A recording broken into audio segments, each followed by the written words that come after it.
नमस्कार and welcome to Bharat affairs. आज से एक वीक पहले चाइना के एक मीडिया आउटलेट्स जिनका नाम है जिन्हुआ, यहाँ पर एक आर्टिकल पब्लिश होता है 27 दिसंबर 2024 की हम बात कर रहे हैं, जहां पर यह लिखा गया कि चाइना ने यहाँ पर 2 न्यू काउंटीज को एस्टैब्लिश किया है, लेकिन जो प्रोविंस कहा गया ये प्रोविंस था जिनजियांग रीजन में, जहां पर उइगर मुस्लिम की मेजॉरिटीज हैं। उस वक्त इस न्यूज को बहुत ज्यादा कवरेज दिया नहीं गया, लेकिन कुछ दिन के बाद में 31 दिसंबर इंडियन मीडिया आउटलेट्स में इस बात की कवरेज मिलना शुरू होती है। और यहाँ पर वियोन का न्यूज देख सकते हैं, जहां पर ये लिखा हुआ है कि ये जिनजियांग रीजन नहीं, ये जो अक्साई चीन है ना, जो इंडिया का अक्साई चीन है, यहाँ पर चाइना ने 2 न्यू काउंटीज को डिक्लेयर कर दिया है, इस्टेब्लिश किया है। इसके बाद में कुछ दिन के बाद में, मतलब हम कल की हम बात कर रहे हैं, और इंडिया ने यहाँ पर फाइनली इस 2 न्यू काउंटीज को जो लद्दाख में इस्टेब्लिश किए गए हैं, क्योंकि जो अक्साई चीन है वो लद्दाख का हिस्सा है, इसको लेकर इंडिया की तरफ से प्रोटेस्ट लॉन्च किया गया। और इसके रिगार्डिंग जो आर्टिकल्स है आप यहाँ पर देख पाएंगे, जहां पर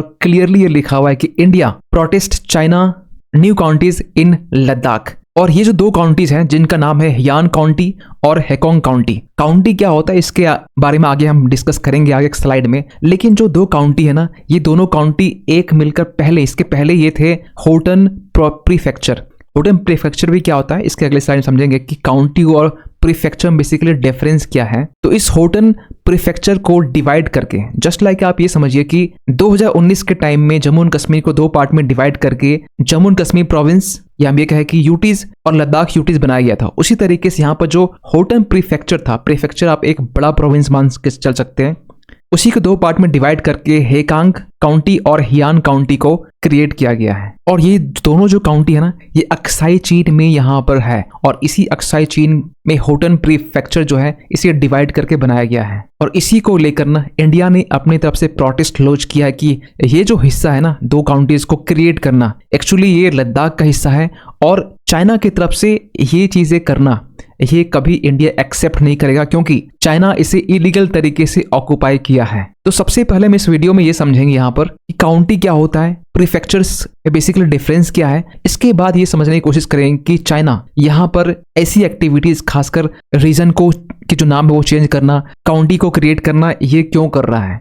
देखिए, सबसे पहले हम ये समझते हैं कि काउंटी क्या होता है। जस्ट लाइक आप इंडिया के पर्सपेक्टिव से समझे, तो अगर इंडिया की बात करें ना, तो जिस तरीके से इंडिया में स्टेट्स होते हैं, यूनियन टेरिटरीज होती हैं, उसके नीचे डिविजन्स और डिस्ट्रिक्ट्स होती है।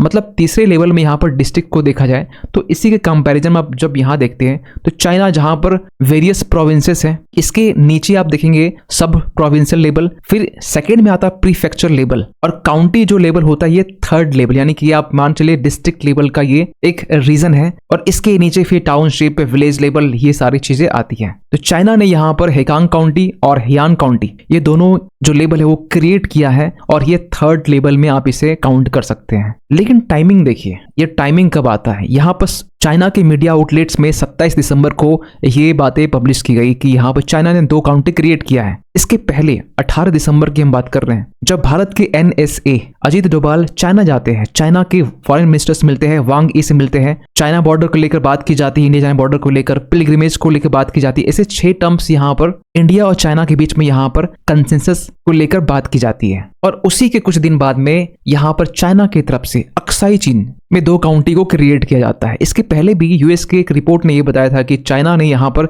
LAC में, भले यहाँ पर डिसएंगेजमेंट यहाँ पर इंडिया और चाइनीज ट्रूप्स के बीच में हो चुका है, 2020 से पहले का जो स्टेटस को था वो बन चुका है, लेकिन चाइना आज के टाइम में भी 1 लाख ट्रूप्स से भी ज्यादा जो डिप्लॉयमेंट है वो LAC के नजदीक में कर रखा है। इसके पहले भी आपने नोटिस किया होगा, 2023 की हम बात करें तो चाइना ने एक मैप रिलीज किया जिसमें यह दिखाया गया कि जो अक्साई चीन और जो अरुणाचल प्रदेश है ये चाइना के टेरिटरीज का हिस्सा है। इवन कि लास्ट ईयर की बात करें ना, तो बीजिंग ने, चाइना ने यहाँ पर वेरियस प्लेसेस के जो रीनेमिंग है वो किया, और खासकर लाइन ऑफ एक्चुअल कंट्रोल के पास में जो नॉर्थ ईस्टर्न का जो इलाका है स्टेट अरुणाचल प्रदेश, यहाँ पर इवन कि अरुणाचल प्रदेश के आसपास में जो विलेजेस है इसके नाम चेंज करते रहने का एक जो सिलसिला है वो चाइना हमेशा से करता आया है। लेकिन ये चीजें इंपॉर्टेंट तब हो जाती है जब यहाँ पर रिसेंटली 21 अक्टूबर के दिन में इंडिया और चाइना के बीच में देपसांग और देमचुक जो पॉइंट है इसको लेकर यहाँ पर दोनों देशों के बीच में नेगोशिएशंस होता है। और जो देपसांग देमचुक में जहाँ पर इंडिया और चाइनीज ट्रूप्स यहाँ पर डिप्लॉयड थे,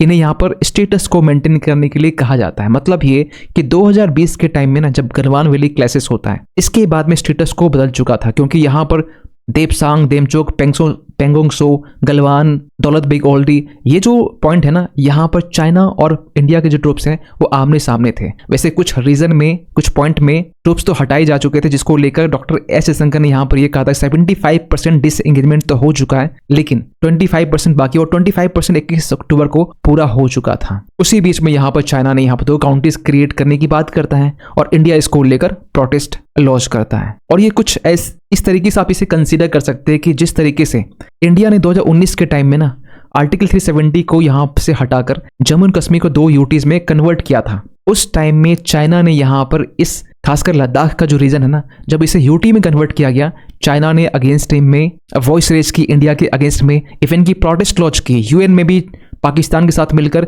इस मुद्दे को उठाया गया। और ये बहुत दिनों की बात नहीं है, 5 अगस्त को ये बातें हुई, 2019 को आर्टिकल 370 हटाया गया। इसके बाद में 6 अगस्त के दिन ही यहाँ पर ये आर्टिकल पब्लिश होता है। आप यहाँ पर डेट के साथ यहाँ देख सकते हैं, नीचे में 6 अगस्त का ये डेट है। लेकिन चाइना के रिस्पेक्ट में ना, जब चाइना 2 काउंटी क्रिएट करता है, इसको लेकर ना 27 दिसंबर को 2 काउंटी क्रिएट करने की बातें कही गई और हम लोगों ने यहाँ पर प्रोटेस्ट लॉन्च किया 4 जनवरी को। ये डिफरेंस है, और वो भी हमने सिंपल तरीके से, बस हमने एक प्रोटेस्ट लॉन्च कर दिया चाइना के इस एक्शन के अगेंस्ट में, जबकि चाइना ने यहाँ पर इंडिया के अगेंस्ट में यूएन तक वो चला गया था। खैर ये चीजें तब और इंपॉर्टेंट हो जाता है जब 2025 के जो डिप्लोमेटिक कैलेंडर है ना, यहाँ पर ये बातें निकल के आ रही कि पीएम मोदी 2025 में चाइना विजिट कर सकते हैं। उस साल में शुरुआती मंथ में, शुरुआती वीक में ऐसी खबरें निकल के आ रही है चाइना की तरफ से। लेकिन सबसे बड़ा सवाल निकल के आता है कि यहाँ पर चाइना ने जो 2 काउंटी क्रिएट की है ना, इसके पीछे सबसे बड़ा जो रीजन है वो क्या है। देखिए इसके पीछे ना कुछ मल्टीपल्स रीजन है।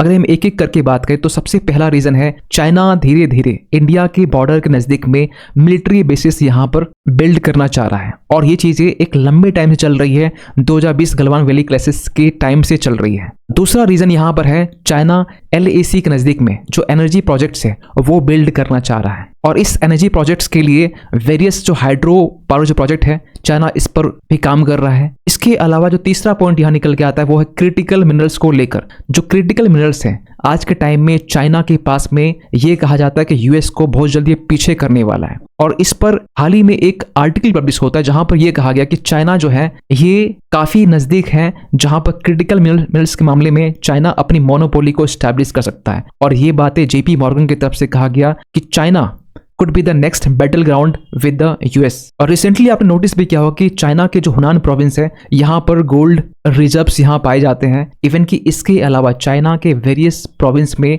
आज के टाइम में जो क्रिटिकल मिनरल्स है वो काफी ज्यादा है, इतना ज्यादा है कि इंडिया को कहीं ना कहीं चाइना के ऊपर डिपेंडेंसी रखनी पड़ती है। आप इसके रिगार्डिंग वेरियस आर्टिकल देखेंगे जहां पर ये साफ साफ लिखा हुआ है कि India's reliance on China for critical minerals. वैसे इंडिया में भी बहुत सारे क्रिटिकल मिनरल्स के सोर्सेस है, लेकिन सबसे बड़ी प्रॉब्लम है खासकर इसके एक्सप्लोरेशंस को लेकर। नेक्स्ट रीजन यहाँ पर चाइना को लेकर ये है कि आज से ना कुछ साल पहले, हम बात करें 2005 की, जब इंडिया और चाइना के बीच में एक एग्रीमेंट साइन होता है बॉर्डर डिस्प्यूट्स को लेकर। आप पूछेंगे ये तो अच्छी बात है, डिस्प्यूट्स को लेकर एग्रीमेंट साइन होता है, लेकिन इस एग्रीमेंट में ना 2 आर्टिकल्स ऐसे थे, आर्टिकल्स 5 और आर्टिकल 7, जिसका चाइना एडवांटेज अभी तक उठाता रहा है।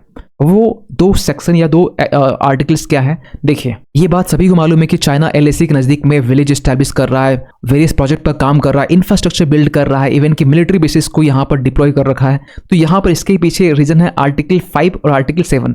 आर्टिकल 5 यहाँ पर यह कहता है 2005 का एग्रीमेंट, अगर दोनों देश मतलब इंडिया चाइना चाहे तो यहाँ पर historical evidence, national sentiment, practical difficulties, reasonable concerns और सेंसिटिविटीज को देखते हुए यहाँ पर दोनों साइड जो है वो यहाँ पर एक स्टेप्स ले सकता है। और आर्टिकल 7 में यहाँ पे ये लिखा गया कि जो भी पॉपुलेशन सेटल्ड है नियर LAC, उनके इंटरेस्ट के सेफगार्ड के लिए वो जो देश है वो काम कर सकता है, मतलब उनके इंटरेस्ट को बचाने के लिए वो देश यहाँ पर कुछ भी कर सकता है। और यही दोनों आर्टिकल्स का यहाँ पर चाइना मिसयूज करता है। इसी के एडवांटेज को यूज करके चाइना आज के टाइम में LAC के नजदीक में विलेज को स्टैब्लिश कर लिया। इनके इंटरेस्ट के लिए यहाँ पर चाइना ने यहाँ पर वेरियस प्रोजेक्ट पर काम भी कर रहा है, माइनिंग भी कर रहा है। ये चीजें आज के टाइम में चल रही है। इवन की 2013 के टाइम में भी दोनों देश के बीच में जो बॉर्डर डिफेंस कॉर्पोरेशन है, इसको लेकर भी एग्रीमेंट साइन होता है, जहां पर एक लाइन ये भी लिखा हुआ था कि दोनों देश रीअफर्म करेंगे नाइदर साइड शेल यूज और threaten to use force against the other side by any means nor seek unilateral superiority. इसके बावजूद भी 2020 में गलवान क्राइसिस हुआ, डोकलाम वैली जो क्लेसेस है ये भी हमें देखने को मिलता है भूटान के पास में। ये चीजें कब होता है? 2013 के टाइम में जब एग्रीमेंट में ये साइन होता है उसके बाद में। तो हमने यहाँ पे ये देखा कि चाइना चाहे एग्रीमेंट मल्टीपल्स एग्रीमेंट क्यों ना साइन किया हो, चाइना कभी भी किसी एग्रीमेंट को मानता नहीं है। यूनिलेटरली चाइना काम करता है। इवन कि 1960 के टाइम में ना चाइना ने इंडिया से जो पंचशील एग्रीमेंट साइन किए थे 1954 की हम बात कर रहे हैं, इसके आसपास की हम बात कर रहे हैं, वो एग्रीमेंट 1960 के टाइम में चाइना तोड़ देता है क्योंकि यहाँ पर पेंगोंग सो और गलवान वैली यहाँ पर अपनी ट्रूप्स को डिप्लॉय कर देता है। और जो एक नारा था ना हिंदी चीनी भाई भाई, ये चीजें कहीं ना कहीं हमें डिसअपियर होते हुए दिखाई देती है। और जिस अक्साई चीन में चाइना ने आज के टाइम में ना 2 काउंटी को क्रिएट किया है, जहां पर इंडिया का की तरफ से ये बताया जाता है कि इसमें इंडिया का जो है 38,000 स्क्वायर किलोमीटर का जो एरिया है वो चाइना ने इलीगली ऑक्युपाई किया अक्साई चीन के पास में। और इसी एरिया में यहाँ पर चाइना ने 2 काउंटी को क्रिएट किया है। इवन कि इसके अलावा हम बात करें ना तो चाइना आज के टाइम में डोकलाम के नजदीक जो भूटान का जो आसपास का जो एरिया है यहाँ पर भी विलेजेस को बिल्ड कर रहा है, जो सैटेलाइट इमेजेस सामने निकल के आते हैं। और रिसेंटली आपने ये भी चीज नोटिस किया होगा कि ब्रह्मपुत्र रिवर को लेकर चाइना वर्ल्ड का सबसे लार्जेस्ट डैम क्रिएट करने की कोशिश कर रहा है। और इसको लेकर भी हमने एक सेपरेट वीडियो बनाया था, जहां पर जो ब्रह्मपुत्र रिवर है जिसे चाइना में जो तिब्बत है यारलुंग सांगपो कहा जाता है, और जब ये आसाम जाती है और आसाम से जब फ्लो होती है तो इसे ब्रह्मपुत्र कहा जाता है। और फाइनली जब ये बांग्लादेश में एंटर करती है तो इसे जमुना रिवर के नाम से इसे जाना जाता है। और इसी रिवर में यहाँ पर चाइना आज के टाइम में एक वर्ल्ड का लार्जेस्ट डैम क्रिएट करने की कोशिश कर रहा है। जबकि इसके पहले भी आपने नोटिस किया होगा कि चाइना ने यहाँ पर ऑलरेडी 3 जो डैम है वो क्रिएट कर रखे हैं, चाहे जिएक्सू हो, जांगमू हो, चाहे जियाका हो। और रिसेंटली आपने एक चीज नोटिस किया होगा कि हाल ही में यहाँ पर चाइना की तरफ से एक न्यू वायरस के बारे में जानकारी मिल रही है, जहां पर ये जो वायरस है जिनका नाम HMPV बताया जा रहा है। लेकिन चाइना ने इसके रिस्पांस में यहाँ पर यह कहा है कि ये जो HMPV आउटब्रेक है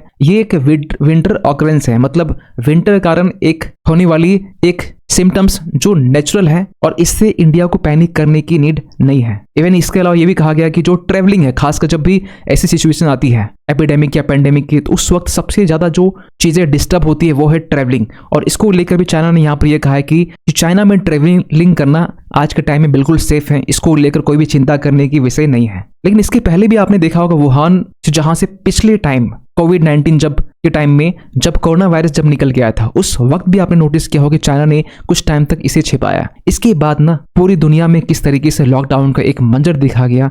और इस बार भी हो सकता है कि चाइना आज के टाइम में जो इन्फॉर्मेशन है वो कहीं के दबाने की कोशिश करता है, जो सच है उसे दबाने की कोशिश करता है। और इसको लेकर ना रिसेंटली ताइवान ने भी कहा था कि चाइना जो है ना डिस इन्फॉर्मेशन कैंपेन चला रहा है इन ऑथेंटिक अकाउंट्स के जरिए, जहां पर ट्विटर, फेसबुक, टिकटॉक का यूज करके एक प्रोपेगेंडा रन किया जा रहा है। और इसमें कहीं ना कहीं ये भी इंफॉर्मेशन शामिल है कि चाइना से किसी भी तरीके का जो इन्फॉर्मेशन है, और खासकर हम बात कर रहे हैं इस नए वायरस को लेकर, ये बाहर नहीं जानी चाहिए, क्योंकि जो तस्वीरें चाइना से निकल के आ रही है ना वो कुछ और ही बयां करती है। खैर, आप क्या सोचते हैं पूरी इस अपडेट को लेकर कमेंट कीजिएगा। और जाते जाते ये क्वेश्चन आप सभी के लिए, हाल ही में किस ऑर्गेनाइजेशन ने यहाँ पर क्वांटम प्रोसेसर विलो जो बेसिकली प्रैक्टिकल प्रॉब्लम को सॉल्व करने के लिए यहाँ पर लॉन्च किया है? आपके सामने ऑप्शन है अमेजोन, दूसरा मेटा, तीसरा गूगल या फिर 4th माइक्रोसॉफ्ट। सही आंसर कीजिए कमेंट सेक्शन पे। मिलते किसी अगली वीडियो में, तब तक के लिए थैंक यू सो मच।